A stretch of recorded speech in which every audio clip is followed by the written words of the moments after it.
Eric Darling here with Darling Data, wishing you all a happy day. Hope you do have a happy day.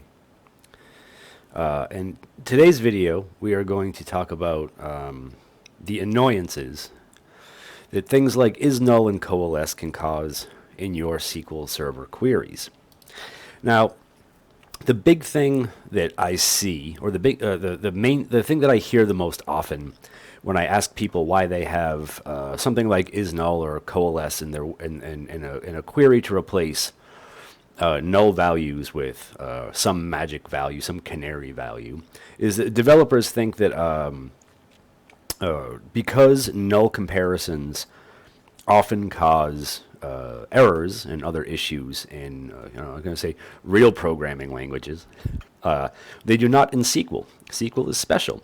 So if we do something like this, and we hit execute, we get results back error-free. We can change that to not equal to 0, 2, and the null will not be found in either case, right? We get no results back when we search for not equal to 0 because null is the great unknown, and we only get 0 back when we say equals 0 because there is one thing that equals 0.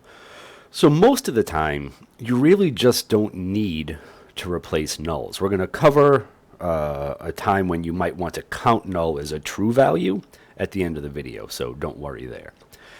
Anyway, the first thing that I want to cover is that coalesce is just one big case expression. If we look at this query, and again, there's almost nothing wrong with having a function like this in the where clause, and we look at the execution plan, we can get some details from the compute scalar operator. And we can see the defined values, which are going to be floating over my head, at least for now. Oh, there it is. This is the case expression that drives the coalesce internally. Now, I understand that coalesce is sometimes necessary because ISNULL only accepts 2 inputs, right? You can ISNULL, column, some value, whatever. Coalesce if you need to use like ISNULL, column A, column B, column C, some magic number, or some magic value. Sorry, I didn't mean to discriminate against strings in there. It could be a string or a date or whatever. Then coalesce might be necessary. But coalesce behaves in a where clause the same way that a case expression would in the where clause. So this is my carefully crafted demo here. Now, this is just a simple select top 1 query. You're not going to see a big performance issue here. The only point here is just to show you the internal behavior of coalesce. So we run that. We get 2 results back pretty quickly. And both of our index scans are going to have the same predicate on them right here. 1 equals case 1, blah, blah, blah, blah, blah. And where I've completely written out the case expression down below, right? It's going to be the equivalent thing. Let's actually make this a little bit bigger for this. And we'll look at these almost side by side. We have case expression 1 here. And for the second query, we have the case expression that is identical to the one above here. What I want to point out, though, is that both of these queries scan an index. The index that we have is on the age column and only the age column. It's the leading, it is the only column in the index. So it is the leading column. It couldn't be anything else. With this select top 1 query up here, where we just search for ages null, we do seek into that index to find the null values. All right. So the verdict here is that coalesce goes right in the trash, unless you need to put more than 2 inputs into it in your select list, and then, you don't really have too many other choices for that, do you? Like join 3 tables together, you need to check if, like left join a couple tables to one table, and you need to check if the left join columns are null, and if not, you fall back to the original table. Well, and what else are you going to do? Write your own case expression? That's madness. Lazy people out there. So SQL Server has ISNULL, which is a proprietary SQL Server thing. Postgres, Oracle, all those other database platforms don't use ISNULL. Some of them have like variations on it, but none of them have ISNULL directly. So where ISNULL is a little bit smarter than COALESCE is when you touch columns that are not nullable, right? So if you can disallow null values in your column, then ISNULL will get thrown away by the optimizer. We'll look at this and for the ISNULL query, and we can see that up there, and note that we have a clustered index seek, right? Which you might think is not like something that would break being able to seek into an index is wrapping the column in a function, but ISNULL has some special logic in there. And if we look at what the seek predicate is for that, it is just -1. There is no ISNULL reference in this query plan. ISNULL is just disposed of. COALESCE does not get so lucky. Here we have an index scan. And we even use a different index on this one. SQL Server actually chooses a smaller index because, I don't know, I guess reasons. And you know what, I should fix that. Let's make this a one-to-one. This didn't happen before. This is a live demo screw-up, and I just don't feel like re-recording the rest of this. So we're going to tell SQL Server to use the clustered index on the users table rather than that smaller index. And we are going to have a clustered index scan now. All right, SQL Server, when we coalesce, we have the clustered index scan coalesce just because it's a case. Like SQL Server doesn't have any special rules to throw coalesce away in this case expression. And if we look down to what the predicate is, we have all this case expression nonsense going on a nullable column to see if it's not null and blah, blah, blah, blah, blah. All right. That doesn't mean that ISNULL is problem-free, though, or that it's good for performance. There are a couple weird edge cases with ISNULL where you can get, because of implicit conversion, you can get some unexpected results. So the first one is if you have an integer, and this goes for big integers and any other numeric data type, but we have this I, and where we have it initialized as null, right? We have it assigned as a null value, and then in our case expression, we're replacing the null variable here with an empty string. All right, and if this comes back as the number 0, then we return 1. If it does not come back as the number 0, then we return 0. And if we run this, we get 1 back. So if you replace an empty numeric of any type, integer, big int, decimal, numeric, any of those things, small int, tiny int, halfway int, medium ints, if you replace any of those with a null value, it is implicitly converted to the number 0. This is also true of date-time columns, where if you declare a different variable now that's a date-time, set that to null, and then say, okay, if we replace this with an empty string and it turns out being 1900-0101, then return 1, else return 0, we will get back a true for this. And the reason for that, and what's hard to show because there's not really a great query plan for these, is that there is a implicit conversion from the empty string to the number 0. And of course, if you convert the number 0 to a date time, you get back the year 1900-0101, which is a lot of fun. So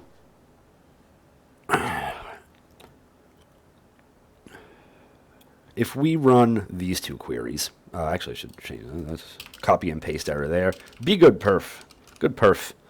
Good little perf. If we run these two queries, ISNULL just has performance issues. And ISNULL can also return incorrect results if you do stuff like this. So if we run these two queries back to back, the first thing to notice here is that the results for the second query with the ISNULL have about 999 more rows, and just about 1,000 more rows counted in here, because there are about 1,000 rows that have a 0 in them, and those get counted up here. Or, rather, these get converted to nulls, or get converted. The zeros, yeah, okay. There are about 1,000 more rows in here because my brain stopped working for a minute. I apologize for that. So when we just look for where bounty amount is null, we get fewer rows back than when we do this, because there are some rows in bounty amount that are 0 that would get extra counted in here. All right, good. So earlier in the video, I said it's okay if you put functions in your select list, because they're presentation layer functions. They help you present data in a way that users expect to see data. And that's great, except every time I say this, someone invariably asks, well, what if I use a CTE, or what if I use a derived table and I put the ISNULL in there? Won't that fix it? And it says no, because these results don't get materialized in any special magical way. So I have a common table expression where the only thing I'm doing is selecting all of the bounty amounts from the votes table, and I'm wrapping that expression in the ISNULL, doing my replacements there. And I'm going to do the same thing again with this derived table, where I'm just have the ISNULL inside of there. And then outside of both of these, my where clause is doing the filtering. And we'll see that both of these have identical plans and identical performance issues, and also identical incorrect results. Remember, this is double counting.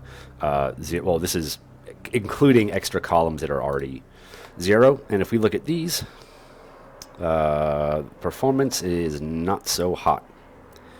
Not so hot at all. We scan the index. We don't seek our index.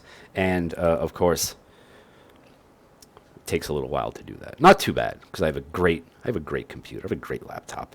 But if we zoom in on those index scans, we'll see the predicates that do include the ISNULL here. Because remember, for a not nullable column, this gets thrown away. For a nullable column, SQL Server will scan all the data pages, read them out of the buffer pool, hit the expression service with ISNULL, and then produce this result, and then do stuff. So we cannot heartily just seek to any rows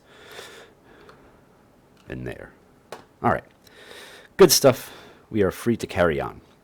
Now, all right, when stuff like ISNULL and all that matters a little bit less for performance is when we can seek to a small number of rows and then ISNULL something at the end of it, right? So the index that I created on the votes table has 2 columns. It has bounty amount and then user ID. User ID is also a nullable column. Now, I'm going to admit that the next queries don't make a ton of sense, but they're the type of queries that I see people write, and they're the type of queries that I often have to correct when I see people do things this way. Now, if we just search the votes table for where bounty amount equals 500, we get a count of 2018, and we get a very simple seek into the votes table. We get all 2018 columns, rows back, and then aggregate them to do the counting there. Right? Aggregate, compute scalar. We do the count. And so if we run these 2 queries side by side, now this is where I'm saying this query doesn't make sense, just because we would never, null is never going to come back as more than 1,000. This is just the kind of thing that I commonly see when working with clients on query tuning stuff. If we run these 2 queries, because we have that bounty amount column is the first column in the index, and we can seek to all of the values that we care about, both of these run exactly the same. Right? SQL Server, there's no difference here. They get the same cardinality estimate. They both finish in 0 seconds. And even though the index seek, oops, come on back here. Come on, zoom it. Even though the index seek up here gets us to bounty amount, and then the one down here we have, well, we sort of double seek on this one, right? We get to bounty amount, and then we also get to the user ID that we care about, the user ID range that we care about. That we can still double seek to that because we have the equality predicate and then the clean range predicate. For the second query, while we can seek to the scalar operator 500 for bounty amount, we do have a residual predicate on this. So If we were returning, if this were counting a lot of rows, the residual predicate might make more of a difference. But generally, if you can seek to a small number of rows and then apply whatever predicate after that, the ISNULL stuff tends to matter less. Not in every case, but in a lot of cases, if you're already down to a pretty small number of rows, you're not going to see a big difference if you have a non-sargable predicate after in an additional where clause condition. Joins might be another story, but oh, those joins. Joins were a mistake. Okay. Anyway, let's look at a case where you want null to come back as a true value. So let's say that you have a column and null values. You're like, well, it's null, so we just don't know what we're doing with it yet. So we want to include it in the results because it might be valid for something, right? Something like that. Seems plausible anyway. Seems like a realistic scenario. You can do this, right? Because we don't want to do ISNULL because, which I'll explain in a moment. But if we do this, we often get a pretty bad query plan back. Writing this and what I would usually tell people is the correct way runs for a little while. And I don't like it. And this is the query plan shape that we get back. And usually whenever I see this query plan shape that does all this stuff, I know that I'm in for it. I know that something is pretty bad. Performance is probably going to be pretty bad here. And if we look at the final result of the query, we have this. You have two compute scalars. One of them is going to be responsible for finding the nulls. One of them is going to be responsible for finding the zeros. All right, so one finds null, one finds zero. It's not easy to tell which one does which. SQL Server concatenates, creates those two values with the constant scan operators. They just produce a single row. SQL Server merges those two rows together. For some reason, it decides to sort them as well. And then we have this merge interval. Merge interval is more useful if you actually have an interval to merge, but 0 and null do not present a case where we have a mergeable interval. So that's fun. But then we go into this nested loops join. And we nested loops join, let's see, 528109997. That's an 8-digit number. For anyone counting at home, I only have 2 fingers left up here. That's an 8-digit number. So we do 52 million loops to get all that stuff back. And of course, that takes a while, even on my awesome computer. Right? That takes just about 6.5 seconds to complete. All right? Not great. Not great at all. Now, doing the force scan here does get better performance. And this is sort of like the equivalent plan that you would get if you did ISNULL. When we do all this, we get our results back. And our execution plan shows a parallel scan of that index. And things actually do turn out better. But we can do better than this if we write our query in a slightly different way. So if we, now this is an optimizer rule that I really wish SQL Server had in it. We get all this stuff with the intelligent query processing features, right? We get UDF inlining, we get adaptive joins, we get a batch mode of memory grant feedback, we get parameter sniffing plan optimizations, we get like a lot of stuff, but there's just like some really basic stuff that other database platforms like Oracle have, where they can take OR predicates and like the optimizer can expand those into like union all type queries where we get much better performance. So if we were just to go back a little bit, this query takes about almost 1.6 seconds to finish. If the optimizer had a rule where it could do this, we would get performance is about twice as fast. So if we run this, it should be about 700 milliseconds at the end, and we get the 2 pretty clean seeks. And we can see that we do find, if we look at this one, we do find a lot of null values in here, right? Most of the rows that return from this one are the nulls. So, that's the bigger part of the plan. That takes about 736 milliseconds, right? But it's still twice as fast as forcing one scan of the index. So what I want you all to remember from this is that all those shortcuts you take when you're writing a query, right? All these things you think you do that are cute and fancy and clever. Anything you do that makes your life easier makes SQL Server's job harder. And that's something you can take to the bank each and every single time you are writing a query. Be verbose, write things out. If something seems like it's a cool shortcut for you, don't do it, because you will end up not having a good time. Anyway, that's the end of this video. Thanks for watching. Hope you enjoyed yourselves. I hope you learned something, maybe a couple things, maybe even a thruple things. Who knows what your situationship is with SQL Server. But anyway, take care, and I will see you in another video soonly. Bye.